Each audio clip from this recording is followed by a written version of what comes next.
Quero aproveitar o momento para trazer uma reflexão, e essa reflexão vai envolver o que nós experimentamos aqui hoje de manhã.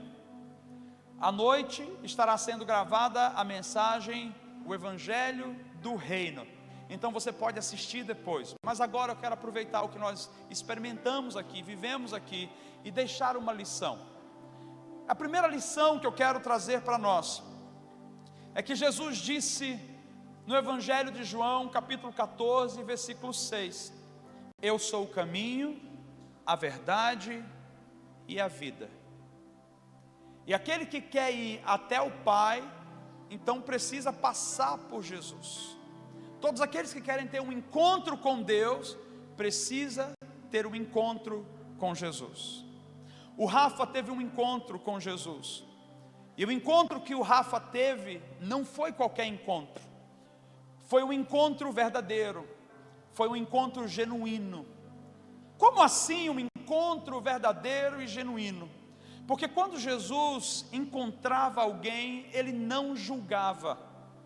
Essa era uma das características de Jesus. Ele encontrou uma prostituta e ele não julgou a prostituta. Todos os religiosos da época diziam: você não pode estar no nosso meio, saia do nosso meio, saia daqui, ninguém pode ter contato com você.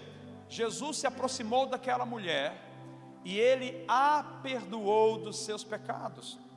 Outra vez Jesus encontrou uma mulher que foi pega em flagrante adultério, e trouxeram aquela mulher até Jesus, jogando-a no chão diante de Jesus, e os religiosos, os doutores da lei, tinham apenas um desejo no coração: e agora, o que é que a lei de Moisés diz? A lei de Moisés dizia: quem pecar deverá morrer, aquele que cair em adultério deverá ser apedrejado. A justiça pela lei de Moisés era sim, aquela mulher então deveria ser apedrejada. Mas Jesus, como ele tinha um amor tão grande, ele trouxe uma outra perspectiva, não anulando a lei de Moisés, mas aplicando o que a gente chama de justiça. E qual foi a justiça? Uma pessoa não adultera sozinha, para adulterar precisa de mais uma. Então trouxeram apenas a mulher ali. Seria injusto de Jesus cumprir a lei sobre uma, porque alguém estaria livre da punição. O que é que Jesus fez? Então, se vocês não tiverem nenhum pecado, que vocês atirem a primeira pedra. Nós vamos ver outros exemplos onde Jesus olhou para as pessoas além das suas falhas, das suas debilidades. Leprosos. Os leprosos eram tidos como zumbis naquela época. Ninguém chegava perto, ninguém tinha contato, porque eles eram sujos, imundos. Aquela doença era extremamente contagiosa. E a gente vê que quando Jesus saiu, ele encontrava leprosos e ele não corria de perto, ele ia para perto. E a Bíblia diz que ele curou muitos leprosos, ele tocou em leprosos. O que é que eu entendo sobre Jesus nesse momento? Primeiro, que ele disse que era o caminho, a verdade e a vida. A única forma de termos a vida eterna é através de Jesus, de um compromisso real e verdadeiro com Ele. Mas Ele também nos deixou alguns caminhos ou alguns pontos que devem ser fundamentais na nossa avaliação. O amor, ele é a expressão da liberdade. Vou repetir: o amor é a expressão da liberdade. 1 Coríntios, capítulo 13, a palavra diz assim: o amor não se ensoberbece, o amor, ele não é ciumento, o amor não deseja o mal do outro, o amor não é enganador. E ele começa a falar, o apóstolo Paulo, sobre o amor, e trazendo toda a beleza e plenitude do que é o amor. E no final ele diz: ainda que eu falasse a língua dos homens e dos anjos, se não tivesse amor, de nada valeria. Sabe o que é que eu tiro de tudo isso? Que Jesus nos ensinou que Ele não é uma religião, Ele é uma pessoa que deseja ter um relacionamento. Religião é tudo aquilo que nós montamos ao nosso redor para tentarmos alcançar Deus pelos nossos próprios esforços.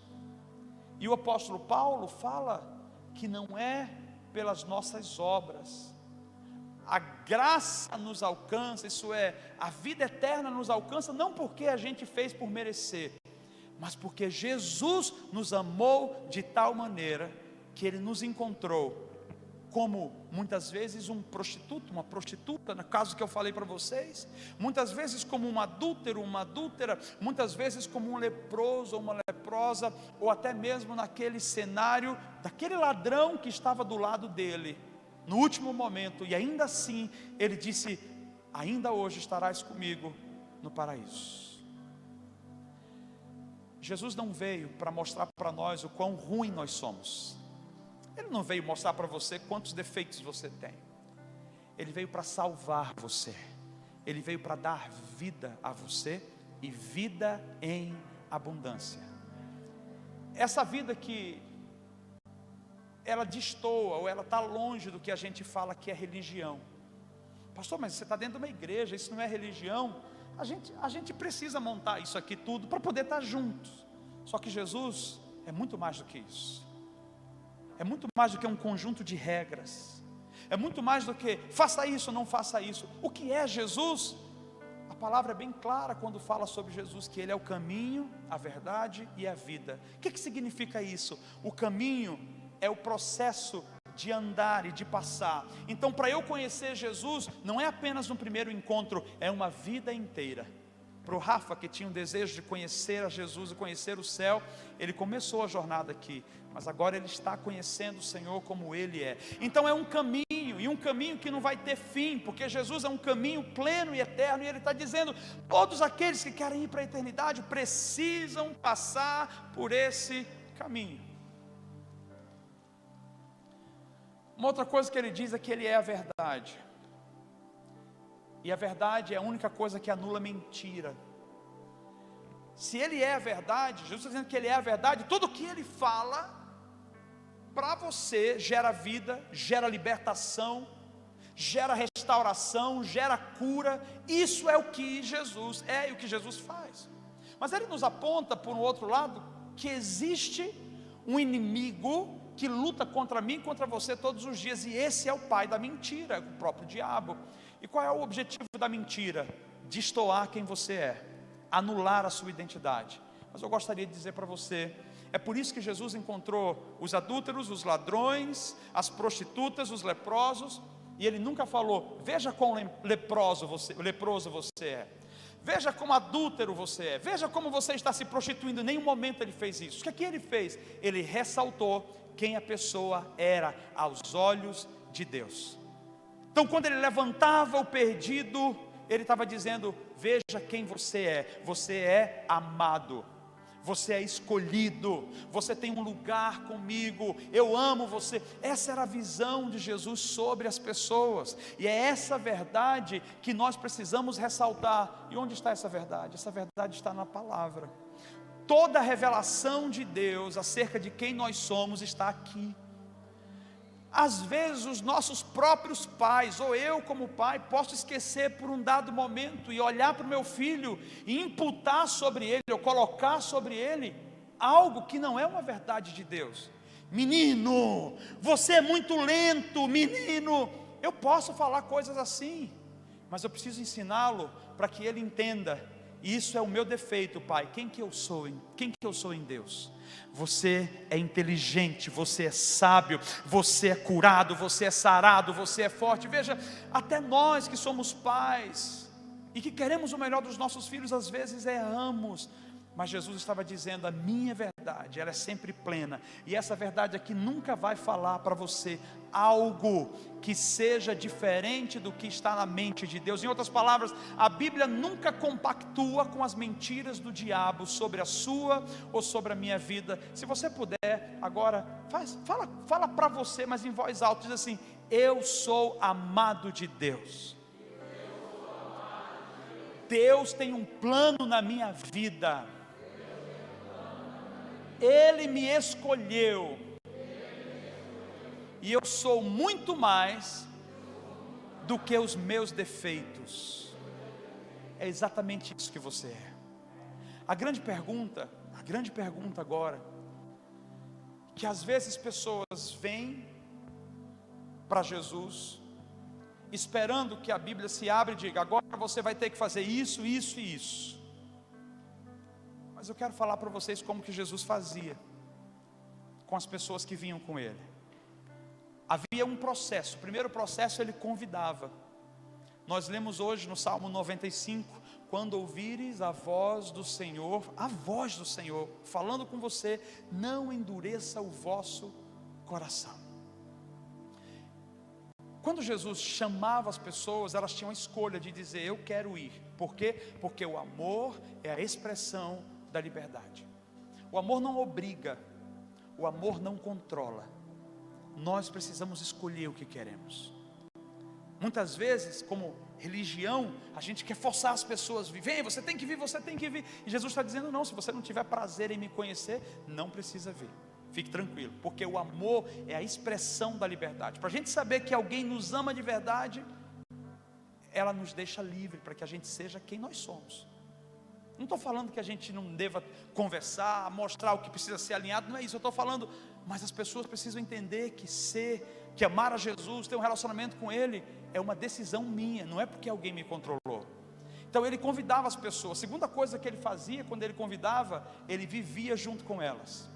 Pastor, como que a gente vai viver junto com alguém que Jesus está chamando? Porque Ele não está aqui agora. Ele não está aqui agora em pessoa. Mas a Bíblia diz que Jesus está dentro de você e dentro de mim. Cada um de nós que um dia dissemos para Ele: sim, eu quero que o Senhor seja o meu Senhor e o meu Salvador, nós passamos a ser a expressão de Cristo.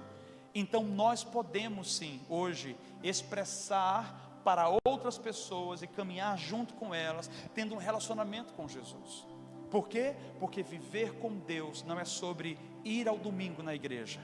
Viver com Deus é sobre se relacionar no dia a dia. E para eu me relacionar com Ele, eu preciso me relacionar com os outros que estão ao meu redor. Eu preciso edificar, eu preciso levantar, eu preciso ajudar pessoas a serem curadas e restauradas. E por fim, um outro método que Jesus usou, que foi muito claro na sua jornada, na sua caminhada, foi o método de: vocês vão comer comigo, vocês vão morar comigo, e vocês estarão aonde eu estiver. Os discípulos primeiro foram convidados, andaram juntos, mas eles conviveram, comendo, morando junto e fazendo o que Jesus fazia. Essa talvez seja a chave para que a gente conheça a Deus de fato. Jesus nos convida para uma mesa. Que mesa é essa? A mesa onde nós somos servidos. Servidos de quê? Do melhor que Ele tem para nós. E o que é o melhor que Ele tem para nós? A palavra, que não só transforma o nosso exterior, mas principalmente ela alimenta o nosso interior. Porque o exterior alimentado, ele vai ficar fraco um momento ou outro, mas o nosso interior em Jesus, transformado e nutrido, nos dá força para continuar mesmo no dia mal. E eu quero concluir dizendo: o Rafa tinha lutas internas muito grandes, momentos de muito ataque na mente, mas em nenhum momento você via ele abrindo mão disso aqui, mesmo durante os ataques, mesmo durante as dificuldades. Sabe por quê? Porque quando nós convidamos o Rafa para caminhar mais perto, como a Susan disse, através de um discipulado 6 horas da manhã, não foi sobre religião, foi sobre: você precisa conhecer a Jesus. Eu quero estender isso para vocês que estão aqui hoje. Talvez seja suas finanças, talvez o problema seja familiar, casamento, família. Talvez o problema seja até maior, seja algo que você cometeu no passado, que te atormenta hoje, você não consegue se livrar. Talvez você se sinta rejeitado de um grupo, como um leproso. Talvez você cometeu um problema e até hoje as pessoas olham para você e elas te julgam como você é. Quer saber? Não importa o que estão olhando aí fora, não importa o que estão dizendo aí fora. É o momento da gente dizer: Jesus, eu quero aceitar o teu convite, caminhar contigo aonde o Senhor está indo, mas eu quero habitar onde o Senhor habita, e eu quero comer esse banquete que o Senhor tem para mim. E eu quero dizer para vocês: o melhor caminho que todos nós podemos tomar hoje é entendendo que para o Rafa é a continuidade, não é o fim, na eternidade. E para nós que estamos hoje aqui, é a oportunidade de dizer: eu preciso fazer uma avaliação na minha vida, e observando tudo, Senhor, chega, eu não quero mais isso. Cada um tem um gigante dentro de si, cada um tem uma batalha, uma barreira. Eu quero convidar você hoje a dizer: eu quero deixar isso, e eu quero convidar a Jesus no meu coração. O que é que o Rafa fez? Quando vocês viram aquela foto do batismo, como o pastor Tiago disse, ele estava dizendo: eu quero uma vida nova com Jesus. Veja, todos vocês que estão aqui hoje, eu não poderia deixar de fazer esse convite que foi feito para o Rafa. Vocês não estão sendo convidados para a comunidade bíblica Logos, não é sobre isso, é sobre dizer: Espírito Santo, eu quero te conhecer verdadeiramente, eu quero saber quem é Jesus.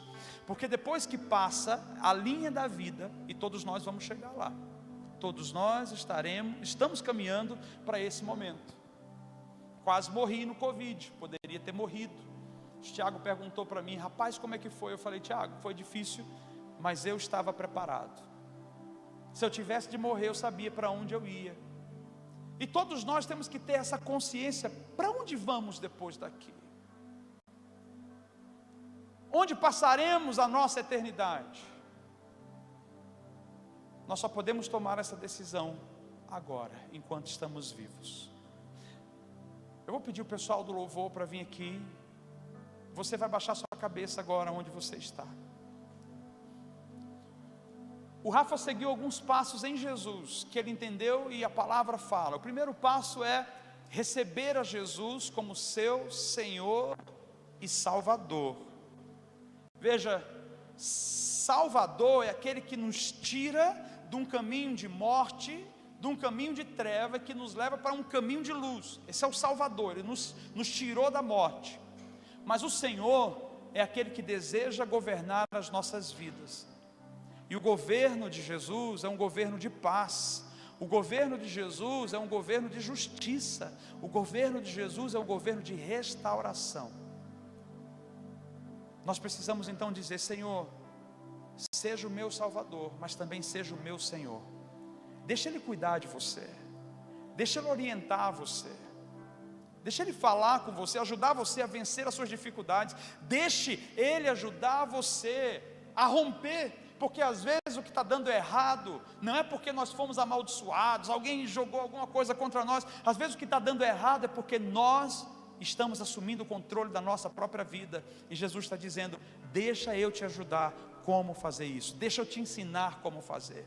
Baixe sua cabeça, eu quero fazer uma oração com você.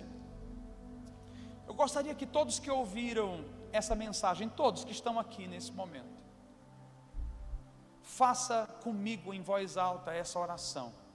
E nessa oração nós vamos estar convidando a Jesus para se tornar o nosso Salvador e o nosso Senhor. Nós vamos pedir a Jesus que nos ajude nesse momento a nos tornar seus discípulos, e que sejamos recebidos por Ele nessa condição de discípulos e de filhos.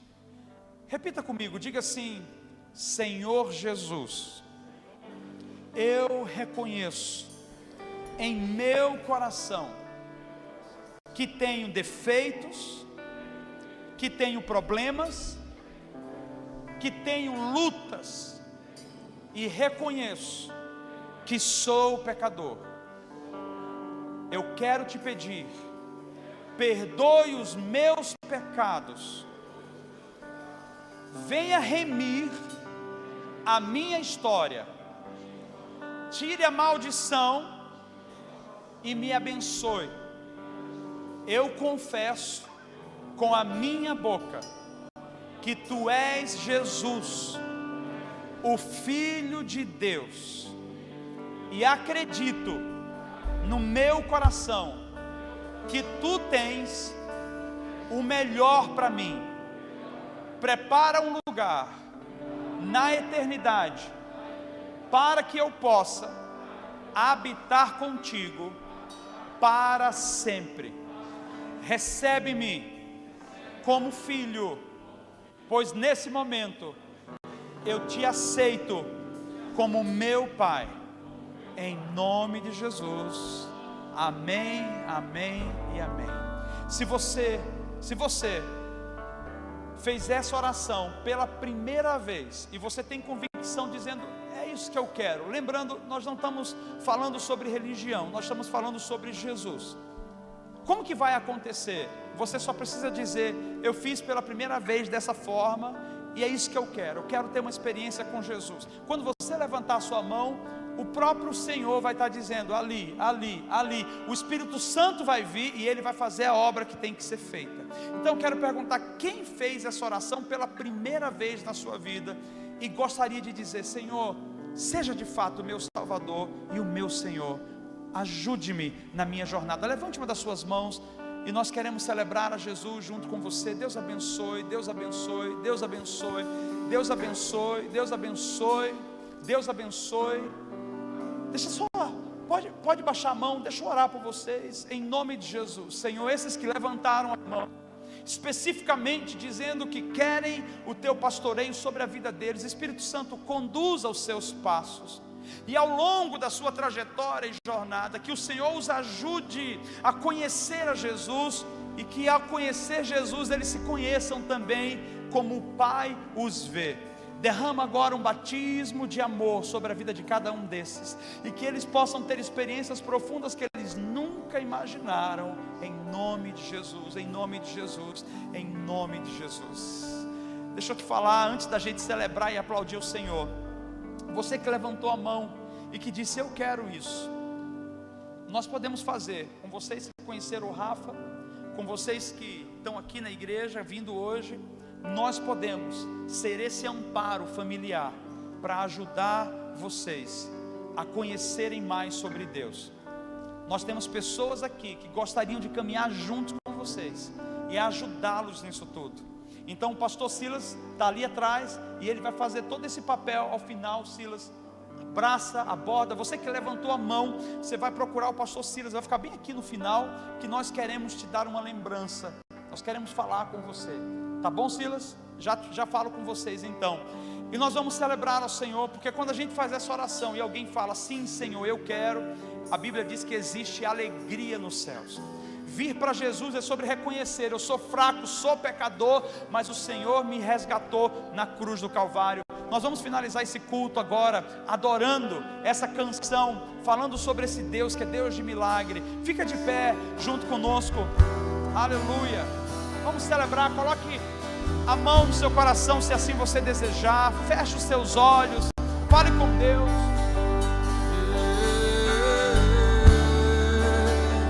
Deixa quem tu és.